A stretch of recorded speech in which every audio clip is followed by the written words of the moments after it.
श्रोतेहो नमस्कार.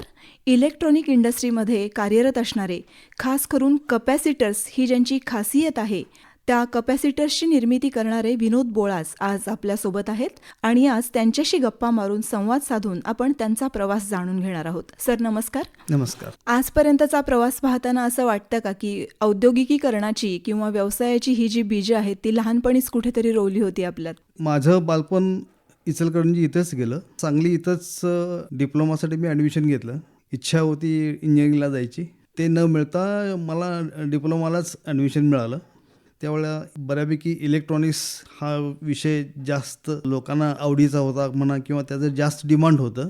पण मला त्यावेळेला इलेक्ट्रिकल मिळालं. थोडासा नर्वस झालो, पण आपण आता कुठल्याही ब्रँचला मी घेतलेला आहे तर आपण त्यातच आपलं करिअर करायचं हा उद्देश डोळ्यापुढे ठेवून मी माझं पुन्हा अभ्यासास लागलो. 12वी झाल्यामुळं मला डिप्लोमा करणं खूप सोपं केलं. चांगल्यापैकी मार्क मिळून माझा डिप्लोमा पूर्ण झाला. लास्ट इयरला फर्स्ट क्लास मिळाला. आता नोकरी शोधत असताना जयसिंगपूर इथं म्हणजे सांगलीची शक्ती कपॅसिटरची सिस्टर कन्सर्न जयसिंगपूर इथं इलेक्ट्रिसिटी बोर्डसाठी लागणारे ट्रान्सफॉर्मर्स बनवायचे. तर ते ट्रान्सफॉर्मर्स बनवणाऱ्या कंपनीत त्यांनी नुकतंच चालू केलं होतं. 1-2 वर्ष चालू झाली होती. त्यांच्याकडे एक 2 इंजिनियर्स होते. तर तिथं मला ट्रेनिंग इंजिनियर म्हणून जॉब लागला. माझ्या घरची पार्श्वभूमी ही काही व्यवसायातली नव्हती. सर्व घरचे काका आजोबा हे सगळे नोकरीमध्ये असल्यामुळे त्यावेळी असं कधी वाटलंच नाही की आपण व्यवसायात जाऊ. पण मला टेक्निकल विषयाची खूप आवड. त्यामुळं माझ्या शालेय शिक्षणात 8वीपासून ते 12वीपर्यंत मी टेक्निकल विषय घेऊनच माझं 12वी शिक्षण पूर्ण केलं. इंजिनियर व्हावं आणि पुढं नोकरी करावी हाच त्यावेळेला विषय होता. तर जयसिंगपूर इथं ते ट्रान्सफॉर्मरची डिझाईन्स वगैरे मुंबईच्या कन्सल्टंटकडून घ्यायचे. तिथल्या इंजिनियर्स ते फॉलो करून पुढं काम चालू व्हायचं.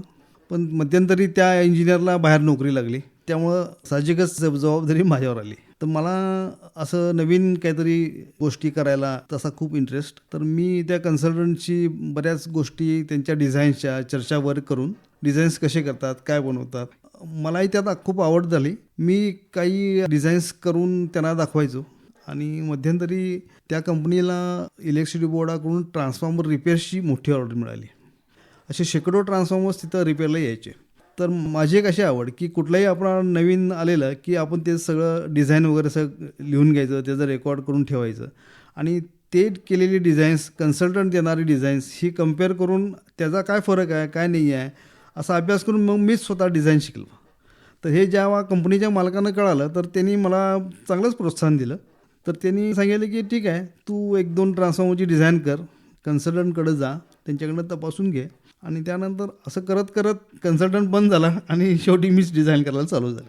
तर परत त्या कंपनीमध्ये काही नवीन प्रॉडक्ट आले तर त्या नवीन प्रॉडक्ट करता परत आणखीन एक दुसरा कन्सल्टंट असंच करून शेवटी डिझाईन मीच करायला शिकलो आणि मी तिथं ट्रेनिंग इंजिनियर लागलेलो एक डिझाईन इंजिनियर म्हणून तिथनं बाहेर पडलो. बाहेर पडायचा उद्देश असा की त्या कंपनीच्या मॅनेजमेंटमध्ये सेपरेशन झालं. तर ते सेपरेशन झाल्यानंतर मला सांगलीला शक्ती कपॅसिटरमध्ये नोकरी करायची संधी मिळाली. आता कपॅसिटर आणि ट्रान्सफॉर्मर ह्या प्रोसेस वाईज बऱ्याच वेगळ्या गोष्टी आहेत. तिथं गेल्यानंतर परत माझा नवीन प्रवास चालू झाला. परत ते नवीन डिझाईन शिकायची. त्यावेळेला शक्ती कपॅसिटर फक्त LT कपॅसिटर बनवायचे. तर माझं ह्या ट्रान्सफॉर्मर इंडस्ट्रीमध्ये हाय व्होल्टेजमध्ये काम केल्यामुळं मला हाय व्होल्टेजचा अनुभव होता. तर ह्या अनुभवाचा उपयोग करून आपण तिथं HT कपॅसिटर्स जे इलेक्ट्रिसिटी बोर्डला लागतात आणि ते देणाऱ्या इंडियामध्ये कंपन्या खूप कमी होत्या. तर त्यात HT कपॅसिटर डेव्हलप करायचा असा एक प्रोजेक्ट करून आम्ही तो सक्सेस केला आणि त्यांना त्याच्या ऑर्डर्स चालू झाल्या. इन द मीन टाईम काय झालं की भारतामध्ये एक नवीन प्रॉडक्ट आला मायक्रोवेव्ह ओव्हन. त्यामध्ये भारतामध्ये फक्त एकच कंपनी होती ती बनवणारी आणि त्याचं कोलॅबोरेशन होतं जपानशी तोशिबाशी. तर त्यांनी ज्यावेळेला ते ओव्हन आणला भारतात तर त्याचे पार्ट्स इंडियामध्ये बनवायची त्यांना गरज भासली. तर त्यामध्ये कपॅसिटर एक हा लागणारा एक महत्त्वाचा ॲटम आहे. तर त्यांनी त्याच्याकरता शोध चालू केला. साहजिकच ते आम्हाला अप्रोच झाले. तर आम्ही त्यांना एक कपॅसिटर सॅम्पल जपानच्या स्पेसिफिकेशनप्रमाणे करून दिला. त्यांनी तो सॅम्पल तोशिबा जपानला पाठवला. त्याच्याकडे सगळ्या टेस्ट केल्या आणि तो अप्रूव्ह करून दिला आणि ती ऑर्डर चालू झाली.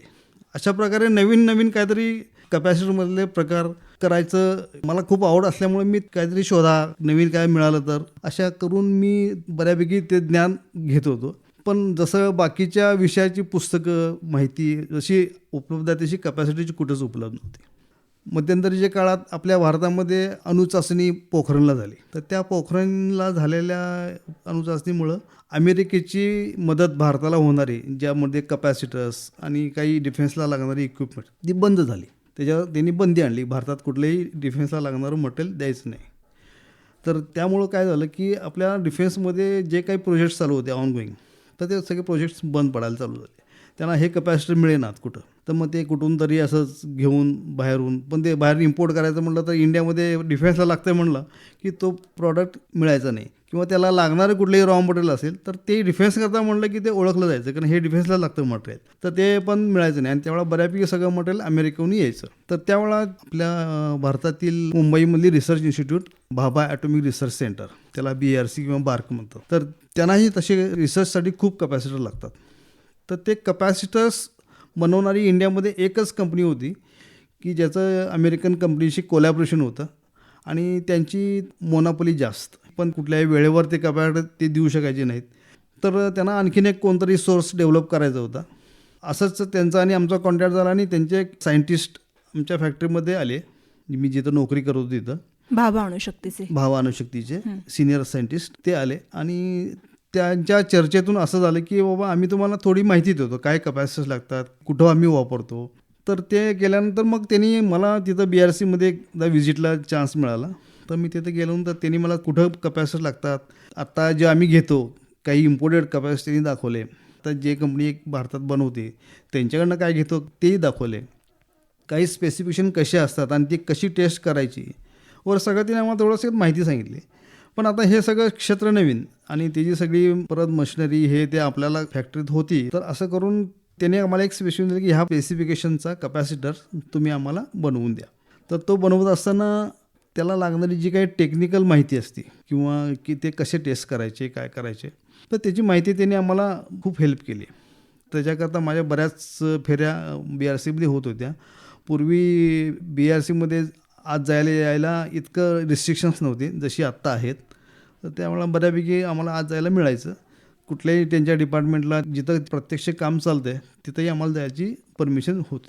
त्यांच्याकडनं आणखीन एक फायदा झाला की मला त्यांच्याकडनं टेक्निकल लिटरेचर, टेक्निकल पेपर्स कपॅसिटरवर असणारे आणि त्याला जे लागणारे जे स्पेशल कपॅसिटर्स, तर त्याचे टेक्निकल पेपर्स त्यांनी मला पुरवले. आणि ते पेपर्स वाचून, म्हणजे कुठल्याही आमच्या कंपनीला कोलॅबोरेशन नाही काय नाही, ते टेक्निकल पेपर्स वाचून आम्ही त्यांना ते कपॅसिटर सॅम्पल्स करून दिले. त्यांच्या टेस्टला ते सगळे उतरले आणि तिथनं हा दुसरा एक प्रवास नवीन टाईपचा हा तिथं चालू झाला. ते एक आमचं दुसरा एक माइलस्टोन आमच्या आयुष्यातला. पोखरणच्या टेस्टमध्ये त्यांना जो प्रॉब्लेम आलेला होता की त्या प्रॉब्लेममधनं बाहेर यायला DRDO ही संस्था आहे आपली दिल्लीला चंदीगडमध्ये, तर त्यांचे आणि BRCचे इंटरनल संबंध असल्यामुळे त्यांना माहिती मिळाली की कपॅसिटर्स कोण बनवतात अशा टाईपचे. मग त्यांनी आमच्याकडे अप्रोच केला, तिथलेही लोक आमच्याकडं आले, त्यांनी आमच्याशी असंच डिस्कशन होऊन त्यांनाही कपॅसिटर लागणार होते, तर तेही त्यांना बनवून द्यायसाठी आम्ही प्रयत्न चालू केले.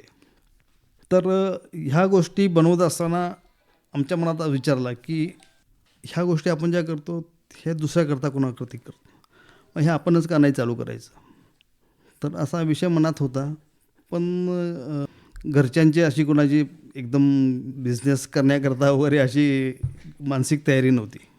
पण आम्ही ठरवलं आणि मी आणि माझं कलिग आम्ही दोघंही बाहेर पडलो आणि आमची फॅक्टरी चालू केली. फॅक्टरी चालू करताना अडचणी तर खूप आल्या. फॅक्टरी चालू करताना प्रोजेक्ट रिपोर्ट कसा करायचा असतो, बँकेच्या लोनसाठी कसे पेपर्स गोळा करायचे असतात, ते काही माहिती नव्हतं. पण त्यातनंही मार्क काढून आम्ही चालू केलं. पहिली 1-2-3 वर्ष अशीच गेली. आम्ही पण पहिल्यांदा LT कपॅसिटर चालू केले, मग बोर्डाला लागणारे ST कपॅसिटर्स तेही चालू केले. हे करत असताना मला ते असं बसवत नव्हतं की आपण हे LT ST करत बसण्यापेक्षा आपण स्पेशल कपॅसिटरमध्ये का नाही करूया.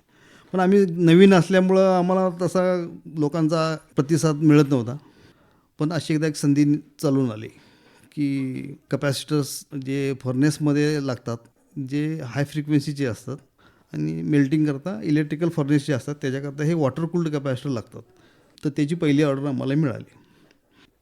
आम्ही ते कपॅसिटर करून दिले. पहिल्यांदाच आमच्या फॅक्टरीत आमच्या मशीनवर आमच्या प्रोडक्शनमध्ये पहिलेच कपॅसिटर केले. त्यात फेल्युअर आलं. खूप दडपण आलं. परत कस्टमरकडून पण खूप प्रेशर की फेल झाले, हे झाले, ते झाले. पण ठीक आहे, तोही फेल्युअर ॲक्सेप्ट केलं, अभ्यास केला त्याचा परत, आणि त्यातून त्या कस्टमरला आम्ही त्यांचे पैसे परत दिले. हा आमचा पहिला फेल्युअर. त्या फेल्युअरमधून आम्ही शिकलो पुढं कसं जायचं. DRDOला ज्या कपॅसिटर्स लागणार होते तर त्यांच्याशी आम्ही कॉन्टॅक्ट केला. त्यांना लागणाऱ्या कपॅसिटर्ससाठी आम्ही आमच्या प्रोडक्शनमध्ये थोडासा बदल करून आणि त्याच्यासाठी सॅम्पल्स द्यायसाठी आम्ही तयारी चालू केली. कपॅसिटर्स त्यांना जे लागतात -40° ते +85° चालावे लागतात. कारण ते कपॅसिटर्स वापरले जातात त्यांच्या विमानामध्ये, आणि सडन जर्क्स असतात जेव्हा ते वर खाली होत होतं, तर त्या जर्क्सला आणि त्या टेम्परेचरला टिकणारे कपॅसिटर्स त्यांना हवे असतात, आणि तो साईजही त्यांना कॉम्पॅक्ट लागतो. तसे कपॅसिटर्स बनवत असताना खूप सॅम्पल्स खराब झाले, पण आम्ही जिद्द न सोडता त्यांना तो सॅम्पल्स आम्ही शेवटी बनवून दिला. त्यांच्या लॅबोरेटरीमध्ये सगळ्या टेस्टला तो पास झाला, आणि मग आम्हाला त्यांची पुढची ऑर्डर मिळाली. त्या ऑर्डरचे दिलेले कपॅसिटर्स कुठं वापरतात हे ऑर्डर पूर्ण करेन आम्हाला माहीत नव्हतं. तर ते दिलेले कपॅसिटर्स त्यांनी आपल्या पृथ्वीने अग्नी क्षेपणास्त्रात वापरले. आम्हाला एवढा अभिमान वाटला की आपल्या देशासाठी आपण काहीतरी केलं. त्यांचे बरेच प्रोजेक्ट असतात. कपॅसिटर्स त्यांना जितक्या कॉम्पॅक्ट साईजमध्ये लागतात तेवढे त्यांना लागतात, कारण तिथं त्यांना जागा नसते. म्हणजे जितका छोटा साईज तेवढा ते प्रेफरेबल. आणि पण त्याला लागणारं जे मटेरियल असतं ते स्पेशल असतं, आणि ते इंडियामध्ये बनत नाही. ते सगळं रॉ मटेरियल इम्पोर्टेड व्हायचं, आणि ते मटेरियल जर तुम्ही बाहेर विचारायला गेलात तर त्या लोकांना कळतं की हे मटेरियल डिफेन्सलाच लागतं, कारण त्याशिवाय दुसरीकडे कुठे हे मटेरियल वापरलं जात नाही. त्यामुळं ते मटेरियल आम्हाला मिळायचंच नाही. पण जे मटेरियल अवेलेबल होतं त्या मटेरियलमध्ये आम्ही त्यांना जेवढा कॉम्पॅक्ट करायचा तेवढा कॉम्पॅक्ट करून त्यासाठी लागणारं आमचं प्रोसेस, त्या प्रोसेसमध्ये म्हणजे जिथं आम्ही ते कपॅसिटरची वाइंडिंग्स करतो ती वाइंडिंग्स क्लीन रूममध्ये आम्ही करायचो. त्याच्याकरता आम्ही क्लीन रूम बांधली. क्लीन रूम म्हणजे ऑपरेशन थिएटरमध्ये ऑपरेशन करताना जे क्लीन रूम असते तशा प्रकारची डस्ट फ्री आणि क्लीन, कारण ते आमच्या याला डस्ट चालत नाही कपॅसिटर्सना, तर ती क्लीन रूम आम्ही त्याप्रमाणे बनवून घेतली. त्यामुळे आम्हाला त्याचे रिझल्टही तसे चांगले आले. प्रोसेस लागणारं जे मटेरियल मशिनरी त्याप्रमाणे बनवून घेतली, आणि मग लागणारे त्यांच्या कुठल्याही स्पेसिफिकेशन कपॅसिटर आम्ही त्यांना नक्कीच पुरवू शकलो. त्यानंतर इंडियामध्ये अंडरग्राऊंड केबल्स ज्या असतात त्या अंडरग्राऊंड केबल्समध्ये फॉल्ट जर झालेला असेल तर तो फॉल्ट काढण्यासाठी काही मशिनरी वापरली जाते. तर ती फॉल्ट करणाऱ्या मशिनरीमध्ये काही कपॅसिटर्स लागतात. ते सगळे कपॅसिटर्स इम्पोर्ट व्हायचे, आणि ते कपॅसिटर्स इम्पोर्टेड कपॅसिटर्सना आम्ही सबस्टिट्यूट कपॅसिटर्स बनवून दिले. आणि जेवढे इंडियामध्ये केबल फॉल्ट लोकेटर मॅन्युफॅक्चरर्स आहेत तर त्यांना सगळ्यांना आम्ही ते कपॅसिटर्स पुरवत होतो. अशा प्रकारे आम्ही जेवढे इम्पोर्ट सबस्टिट्यूट आहेत ते मग कुठलेही असू देत तर आम्ही त्यांना त्याच साईजमध्ये आणि त्याच स्पेसिफिकेशनप्रमाणे बनवून देत होतो. ही आमची तशी खासियत होती. हा प्रवास चालू असताना जवळ 20-25 वर्ष गेली, तर थोडेसे आमचे मतभेद झाले, वैचारिक मतभेद. त्यामुळं मग मी बाहेर पडायचा निर्णय घेतला. मी माझा स्वतःचा मग व्यवसाय सुरू करायचा ठरला, आणि त्या स्वतःच्या व्यवसायात फक्त स्पेशल टाईपचेच कपॅसिटर बनवायचे हाच मी निर्णय घेतला, आणि त्याप्रमाणे मी स्पेशल कपॅसिटर्स बनवायला सुरुवात केली. बनवताना पण परत पहिल्यापासून श्री गणेशा सुरू झाला. नवीन मशिनरी, नवीन बिल्डिंग, आणि जवळजवळ 2 वर्षात मी परत पूर्वस्थितीत आलो. जुने माझे कस्टमर्स होते ज्यांच्याशी माझं टेक्निकल बोलणं व्हायचं, आणि मी सगळं टेक्निकलच तिथं बघायचो ना. तर बऱ्यापैकी सगळ्या जुन्या कस्टमर्सना माझा टेक्निकल सपोर्ट असल्यामुळं त्यांनी मला परत इकडं ऑर्डर द्यायला सुरुवात केली, आणि काही मी कपॅसिटर एक्सपोर्टही करायला सुरुवात केली. सध्या मी काही USA कपॅसिटर दिलेत, तुर्कीला दिलेत, नंतर फिनलँडला दिलेत, इंडोनेशियाला दिलेत. जसं आपल्याकडं रिसर्च इन्स्टिट्यूट आहेत तशीच चेज रिपब्लिक म्हणून ग्रीसला दिलेत. तिथल्या एका फिजिक्स रिसर्च इन्स्टिट्यूटलाही मी कपॅसिटर दिलेत. त्यांच्याही मला वेबसाईटवरनं इन्क्वायरी आल्या. असं मी आता सध्या वॉटर कूल्ड कपॅसिटर्स जे इलेक्ट्रिकल फर्नेस मॅन्युफॅक्चर आहेत त्या बऱ्यापैकी 90% लोकांना मी कपॅसिटर्स ते देतो. नंबर 2 जे एनर्जी स्टोरेज कपॅसिटर्स म्हणून आहेत. तर ते एनर्जी स्टोरेज कपॅसिटर्स हे लागतात मेनली सगळ्या रिसर्च इन्स्टिट्यूटना, डिफेन्समध्ये आणि आपल्या सगळ्या मेडिकल इक्विपमेंट्समध्ये. मेडिकल इक्विपमेंट्स म्हणजे एक्सरे मशीन. जे एक्सरे मशीन जी तुमची ट्यूब फ्लॅश करायची असते, तर ते ट्यूब फ्लॅश करायला कपॅसिटर वापरले जातात. मेडिकलमध्ये डिफॅब्रिलेटर जो असतो, म्हणजे जेव्हा तुमचं हृदय बंद पडतं तेव्हा तुम्हाला शॉक्स देतात, तर त्याच्या मशीनमध्ये पण कपॅसिटर्स लागतो. ते सगळे कपॅसिटर्स इम्पोर्टेड असतात, आत्ता तरी इम्पोर्टेड असतात. तर तेही मी कपॅसिटर रिप्लेस करून त्यांना देतो. आणि ते महत्त्वाचे म्हणजे त्यांना ते त्याच साईजमध्ये त्याच ठिकाणी बसणारे लागतात. तर ते एक त्यांना मी 99% मी त्यांना त्याच साईजमध्ये कपॅसिटर बनवून देतो. हे झाले एनर्जी स्टोरेज कपॅसिटर्स. हे लागतात. परत दुसरीकडं आपले जे मॅग्नेट बनवताना ते मॅग्नेटायझर्ससाठी त्यांना हे कपॅसिटर लागतात. नंतर आयोनायझर्स असतात. तर आपल्या एन्व्हायरमेंटमधलं जे ओझोन लेवल वाढवायला आयोनायझर्स वापरतात, त्यामध्ये हे हाय व्होल्टेजचे कपॅसिटर्स वापरतात. नंतर इंडस्ट्रीमध्ये जे मोठे मोठे मशिनरी बनवतात, जसं काही ट्रान्सफॉर्मर्स, तर त्यांची इलेक्ट्रिकल टेस्ट करायला काही इम्पल्स टेस्ट म्हणून असते. तर ते इम्पल्स जनरेटर असतात. त्या इम्पल्स जनरेटरमध्ये हाय व्होल्टेजचे कपॅसिटर, जे जवळजवळ 100 kV किलो व्होल्टचे कपॅसिटर असतात. आणि जनरेटर बनवणाऱ्या कंपन्यांना मी ते कपॅसिटर बनवून देतो. सगळे आत्तापर्यंत येतात ते सगळे इम्पोर्टेड कपॅसिटर येतात. तर ते कपॅसिटर मी इम्पोर्टेड कपॅसिटर रिप्लेस करून आता आपल्याकडे जवळ 3 ते 4 लोक बनवतात. तर त्या 4ही लोकांना मी इम्पल्स कपॅसिटर बनवून देतो. तसंच इम्पल्स कपॅसिटर ते इम्पल्स व्होल्टेज देतात, ते आपल्याला मोजायला दुसरं काही साधन नसतं. तर त्याच्याकरता एक व्होल्टेज डिवायडर म्हणून असतो, तोही कपॅसिटरचाच असतो. तो जवळजवळ 100 kV पासून 1200 kV पर्यंतचे असतात. तर तेही कपॅसिटर त्यांना मी बनवून देतो. तेही इम्पोर्टेड येतात.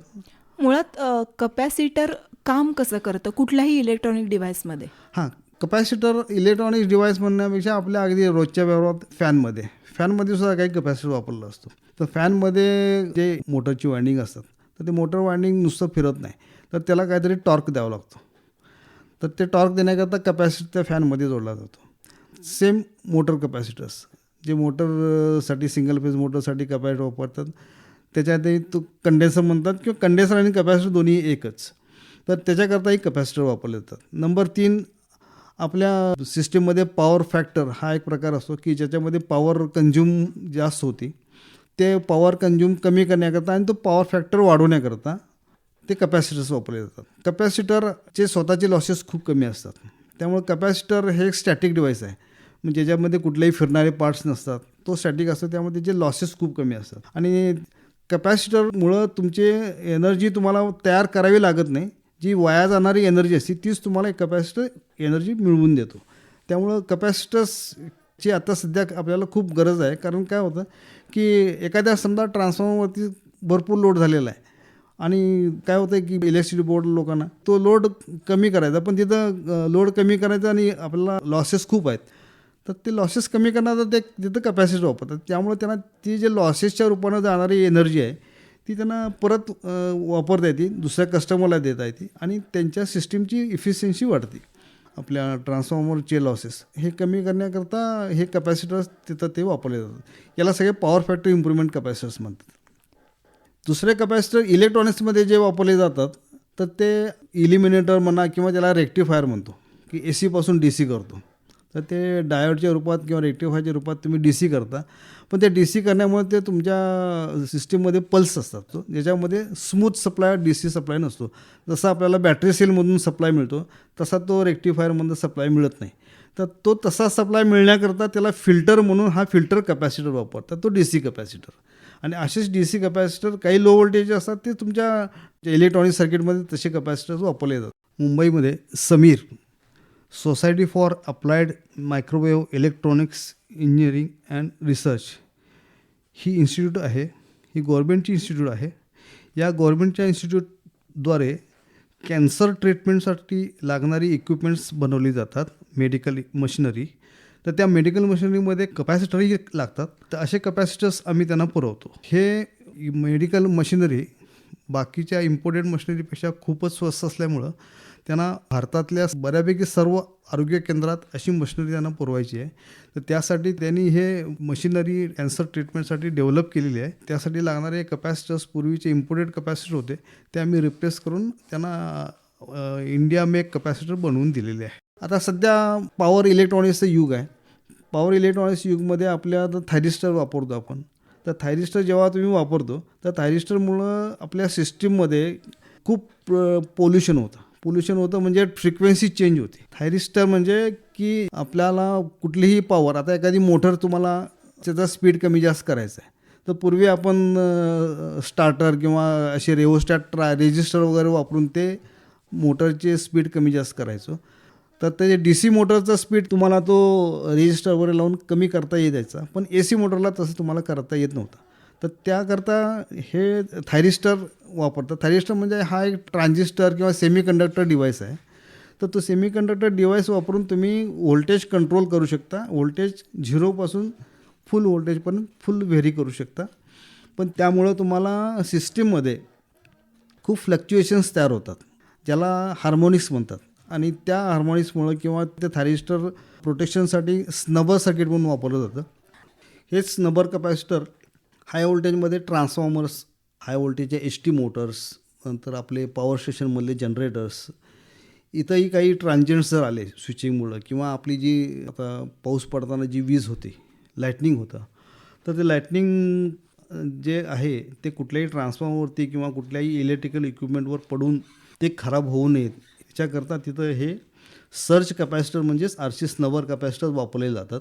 तर ते पडलेली वीज डायरेक्ट ग्राउंड करतं आणि आपले ट्रान्सफॉर्मर किंवा जी इलेक्ट्रिकल मशिनरी आहे ती प्रोटेक्ट केली जाते. तर असे हे सर्ज कपॅसिटर पण खूप ठिकाणी लागतात आता. त्यानंतर असे काही ॲप्लिकेशन्स आहेत.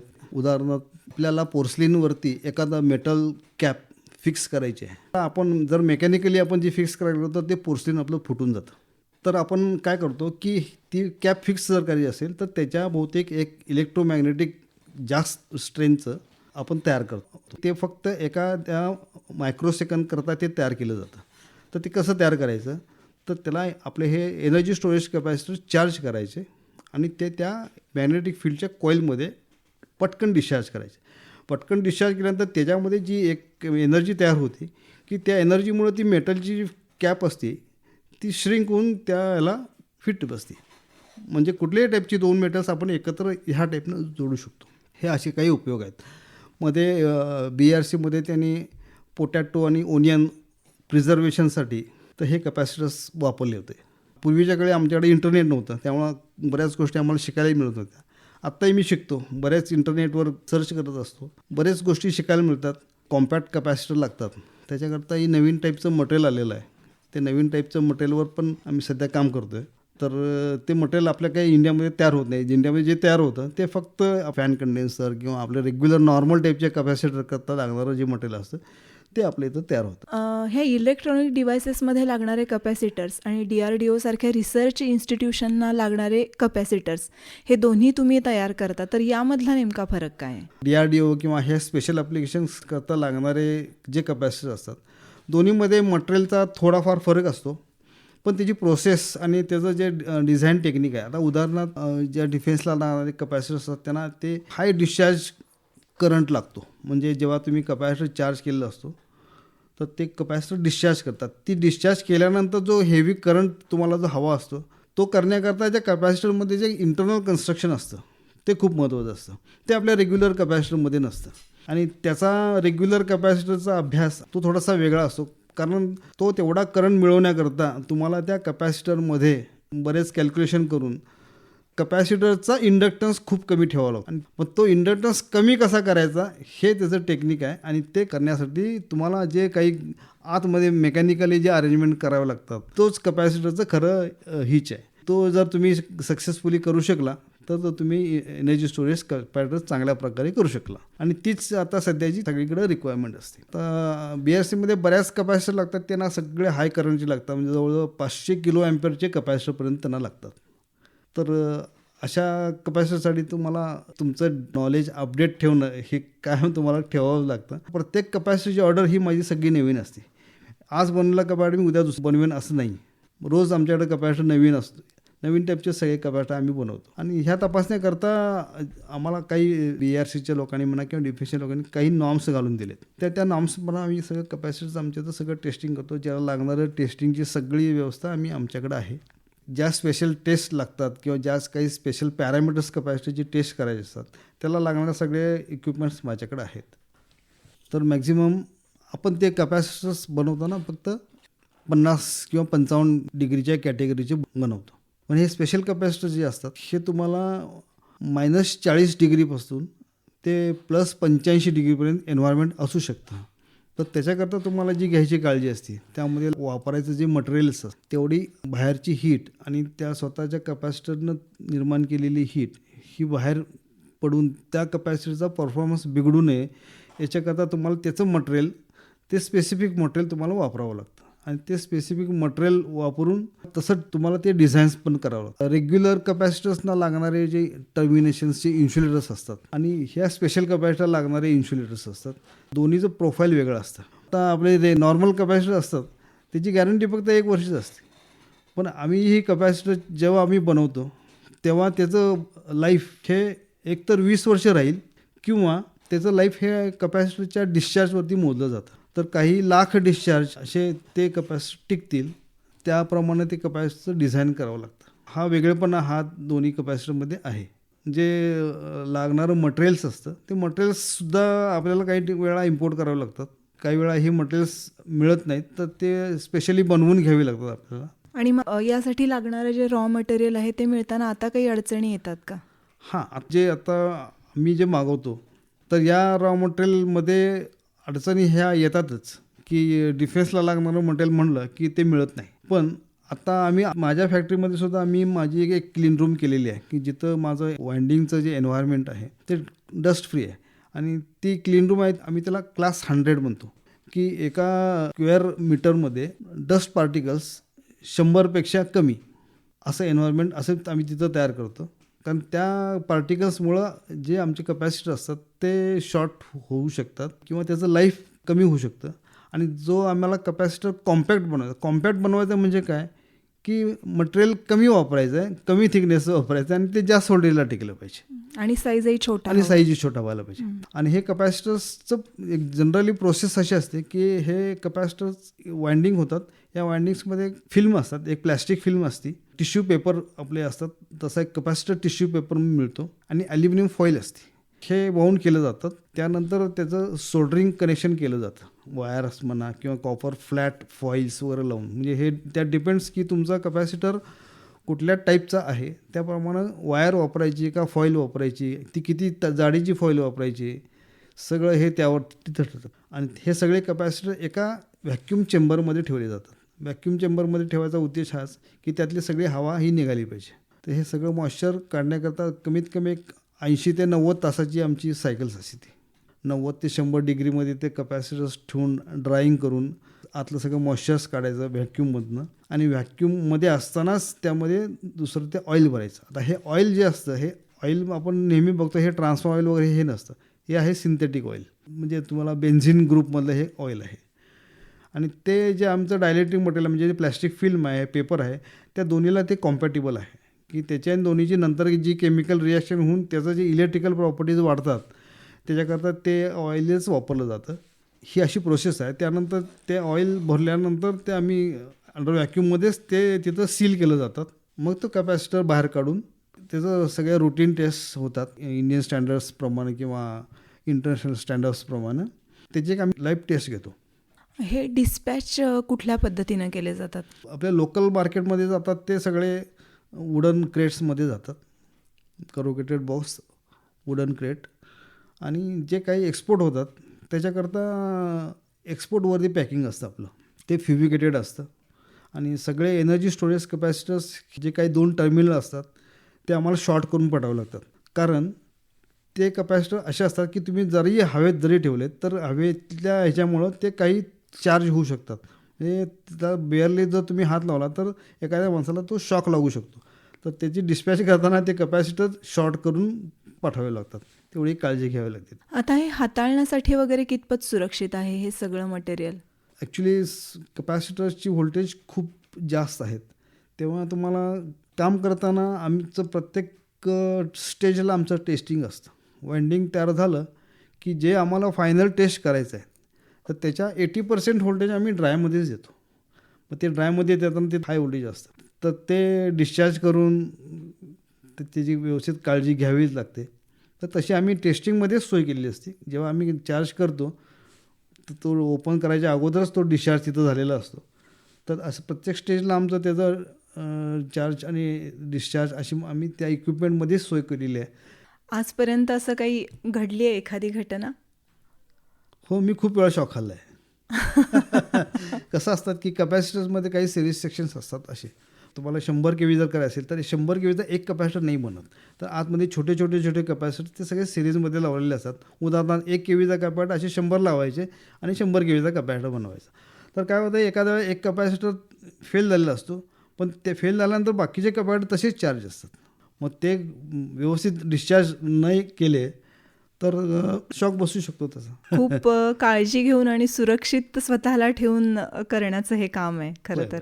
आणि आमचं प्रत्येक टेस्टिंगला आम्ही सुद्धा टेस्ट लॅबसुद्धा आम्ही बनवले आहे. तिथं आम्ही सगळी ती काळजी घेतो. कुठलेही कपॅसिटर डिस्चार्ज केल्याशिवाय आम्ही कपॅसिटर बाहेर येतच नाही.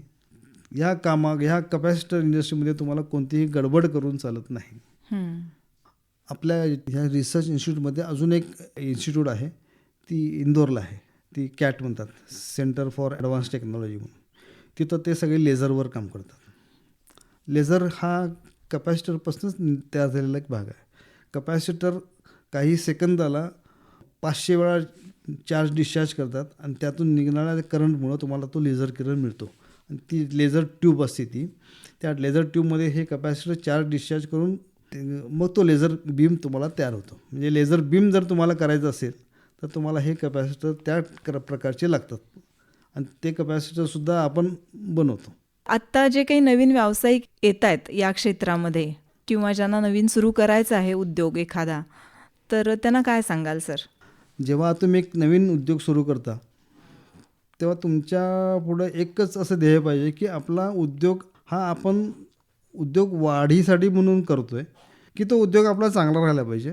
आणि त्यामध्ये तुम्हाला नवीन नवीन गोष्टी आणून तो उद्योग चांगला कसा वाढेल हे बघायचं आहे.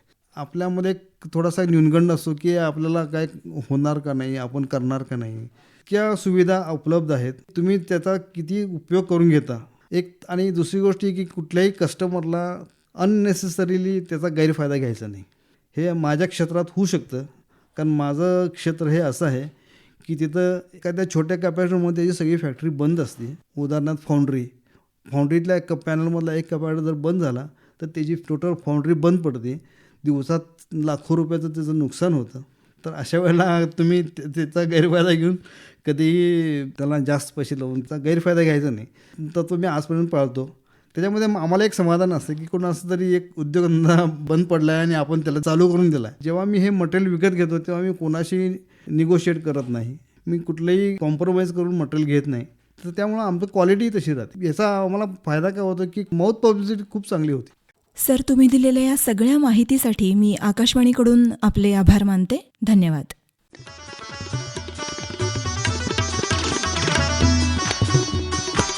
उद्योग जगत या कार्यक्रमाचे सादरकर्ते श्रीनिवास जरंडीकर.